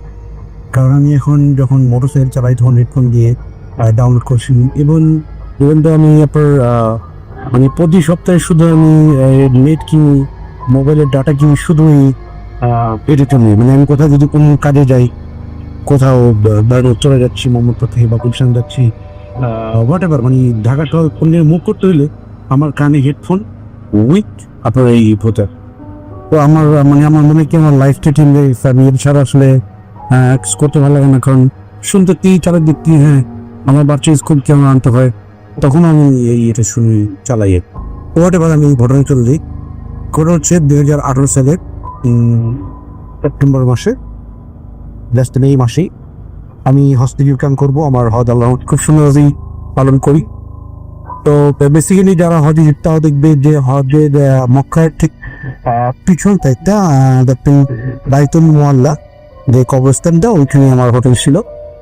তো হোটেল কুইজের পন্ডু বলে, তো ওইখানে মূলত আমার হোটেলটা একটু পুরনোই ছিল, কিন্তু প্রত্যেকটা হোটেলে সেন্ট্রাল লেকটিং এবং আপনার লিফট তো থাকবেই। তো আমারটাও অ্যাভেলেবল লিফট খুব ভালো কন্ডিশন ছিল। ট্যাক্স কাউন্ট হচ্ছে যে যখন আপনি হোটেল থেকে মুখ করবেন দেখবেন প্রচুর পরিমাণে বিড়াল আপনার আশেপাশে আসতে। কুকুর রেয়ার, কুকুর দেখা যায় না বললেই চলে, কিন্তু বিড়াল অনেক অনেক বিড়াল। তবে এদের কোনো ময়লা আপনি রাস্তায় পাবেন না। তো হোয়াটএভার এভাবে চলছিল। আমি পুরো হওয়াতে 43 ডে আমি ছিলাম। এর মধ্যে আমি বিড়াল নিয়ে আসলে এইভাবে মানে করি নাই, কারণ হ্যাঁ বিড়াল নিয়ে অনেক সমস্যা হতো আমার এটা। তো একদিন আমি আমার যে মোয়াল্লেম যে আমাদের গাইড আর কি তাকে জিজ্ঞেস করলাম, তাকে মামা বলতাম, ওর নাম হচ্ছে মামুন। আমি হোটেলের নামটা বলবো না কারণ যেহেতু ওনার ব্যবসা। তো ওনার হোটেলের সামনে প্রচুর বিড়াল, আমি আপনার ছবি পাঠাবো। তো এই বিড়ালগুলো রেগুলার বসে থাকতো, যখন নামাজ পড়ে আসতাম দিন হোক সকাল হোক চোখে বলে থাকতো, কিন্তু আমি কখনো তাদের তাড়াও করিনি, তাদের কখনো মানে ভাগানোর চেষ্টা করিনি। তাই করে মামাকে জিজ্ঞেস করলাম, এত বিড়াল এখানে, তো মাঝে মাঝে আমার ভয় লাগে। তো এর মধ্যে যেটা হলো, মামা বললো কখনোই বিড়ালটাকে আপনি এমন করবেন না যাতে ওটা ফাটায়। তো এমনি কিউরিয়াসিটি নিয়ে জিজ্ঞেস করলাম, মামা আসলে ঘটনাটা কি, কি কারণে আসলে এটা আপনার বললেন?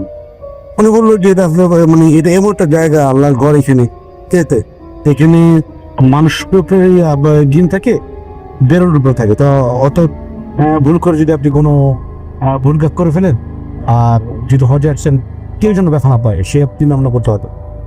তো ঠিক আছে, তো ভালো কথা।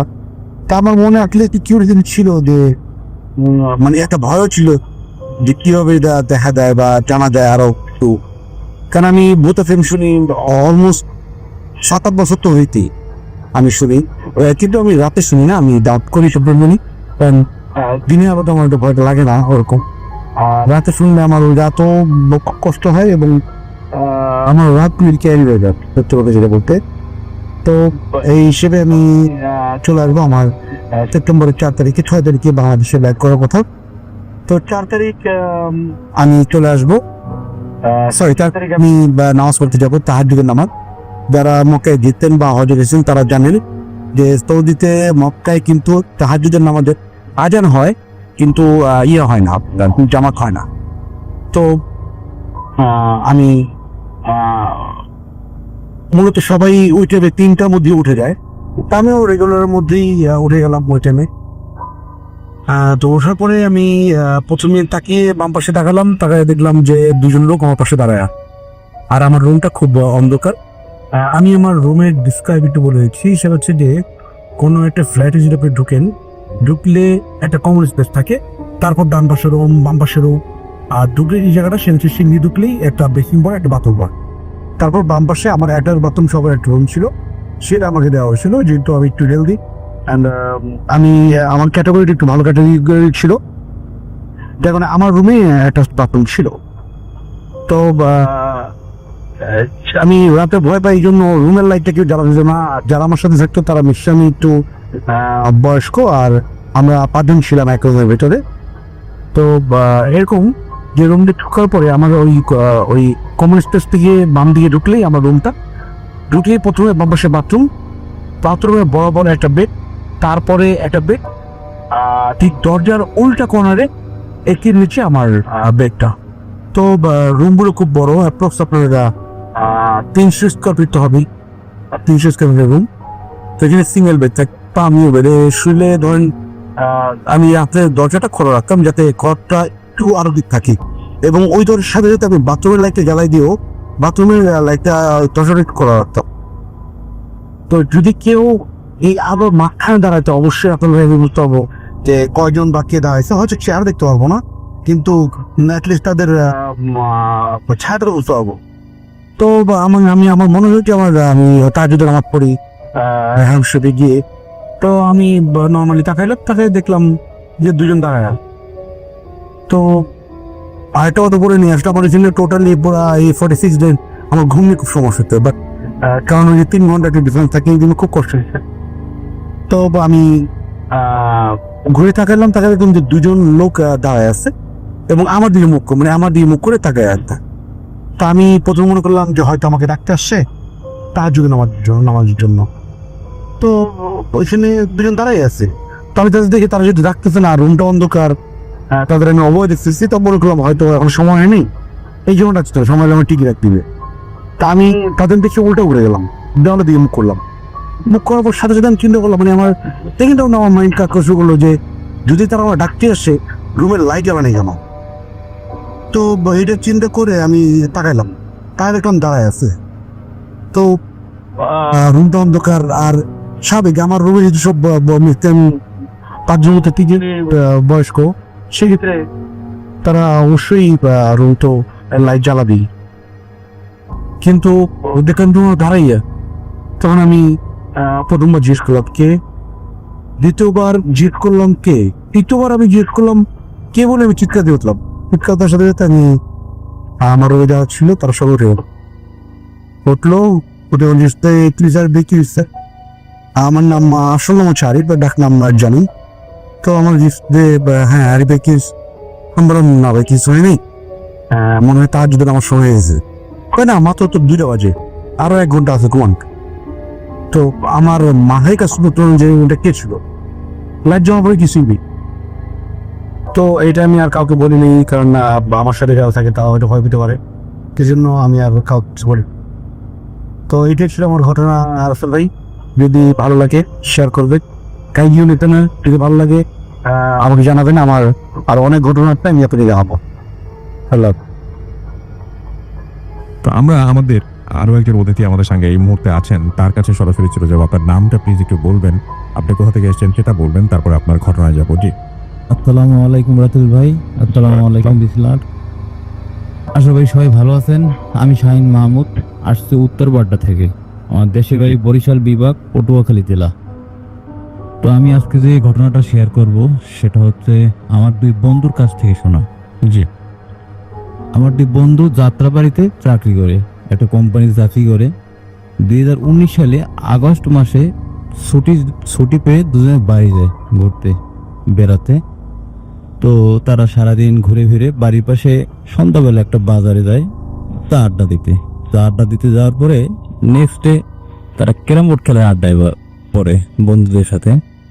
তো ক্যারাম বোর্ড খেলার আড্ডায় পরে বাড়ি যায়, রাত 8টার সময় বাড়ি যাওয়ার পথে তাদের ওই যে বাজার থেকে তাদের বাড়ির দূরত্ব 1 কিলোমিটার, এবং বাজার এবং বাড়ির মাঝখানে যেতে পথে 3টে তাল গাছ বাজে।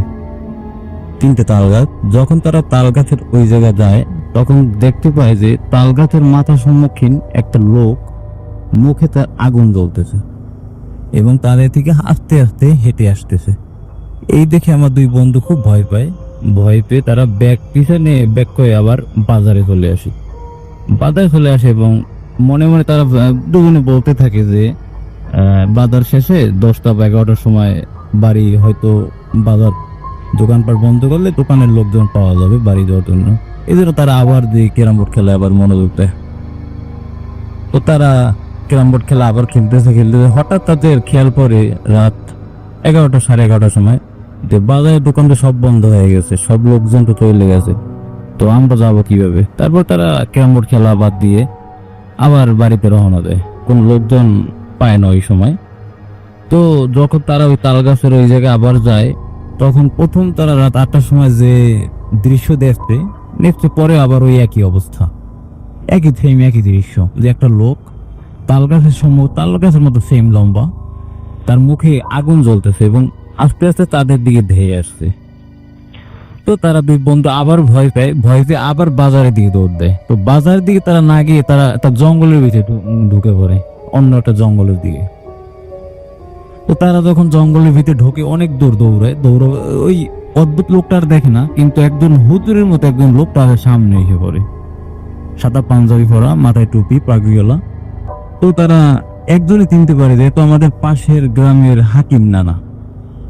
তো তারা নানাকে বলে যে নানা, আমরা তো একটু সমস্যা করছি, আমি একটু ভয় পাইছি, আমাদের একটু বাড়িতে আগায় দিয়ে আসেন, আমাদের সাথে টর্চ লাইট নেই বা তেমন চিনিও না, বাড়ি ঘরে থাকি না, ঢাকায় থাকি। তো হাকিম নানাকে তারা এই দৃশ্যের কথা মানে ভয়ের কথা বলে না, যে হাকিম নানা শুনলে কেন বাড়িতে আগায় দিয়ে না আসে। এই ভেবে তারা হাকিম নানার সাথে বাড়িতে রওনা দেয়। পরে তারা ভালো মতোই বাড়ি যায়, কিন্তু বাড়ি যখন যায় একজন ঘরে যায়, পরের জন্য কে হাকিম নানা ডাক দেয় উঠানে, যে একটু এদিকে আসো, শুনে যাও। একটু দূরে উঠানে একটু দূরে ডেকেই বলে যে তোমরা আমার কাছে যে জিনিসটা লুকাইছো, এই জিনিস সম্বন্ধে আমি সবই জানি, এবং আমি তোমাদের অনেকবার জিজ্ঞেস করি, তোমরা আমাকে বলো নাই, এবং তোমাদের বলার আমার প্রয়োজন নেই, কিন্তু তোমরা যে পথে যে ভয় পাইছো এই পথ থেকে একটু সরে মানে একটু সতর্কভাবে চলো। এই বলে হাকিম নানা তাদের বিদায় দিয়ে চলে গেছে। পরে রাতে তারা শান্তিমতো ঘুমাইতে, কোনো প্রবলেম হয় নাই। সকালবেলা যখন তারা ওঠে, দিনের বেলা আমার দুই বন্ধু তারা বাবা মার সাথে জিনিসটা শেয়ার করে যে এরকম রাতের বেলা বাজার থেকে আসার সময় তো এই প্রবলেম হয়েছে। পরে ওই হাকিম নানা পাশের গ্রামে হাকিম নানা আমাদের খুব দরকার আনতে। পরে তার বাবা মা যে কথা বলে সে কথা শুনে তারা আরো আশ্চর্য হয়ে যায় যে তারা তো ঢাকায় থাকে, তারা তো দেশের সম্বন্ধে কিছু জানে না। তারা শুনতে পায় যে হাকিম নানা আরো 1-1.5 মাস আগে সে রোড অ্যাক্সিডেন্টে মারা গেছে। পরে তারা ওই কথা শুনে তো আরো আতঙ্ক হয়ে পড়ে। পরে শুনতে পায় যে হাকিম নানা এরকম আরো অনেক লোকজনকে রাতে এরকম সহযোগিতা করছে। হয়তো যদি কেউ বাজার থেকে ভারী বোঝা নিয়ে যদি কেউ বাড়ি যায়, অপরিচিত লোকে বাজারের বোঝাটা বাড়িতে আগায় দিয়ে এসে, এরকম আরো অনেক ঘটনা আছে। পরে আমার বন্ধু এটা আমার সাথে শেয়ার করলো। এই ছিল আমার ঘটনা। থ্যাংক ইউ সো মাচ আপনার ঘটনার জন্য।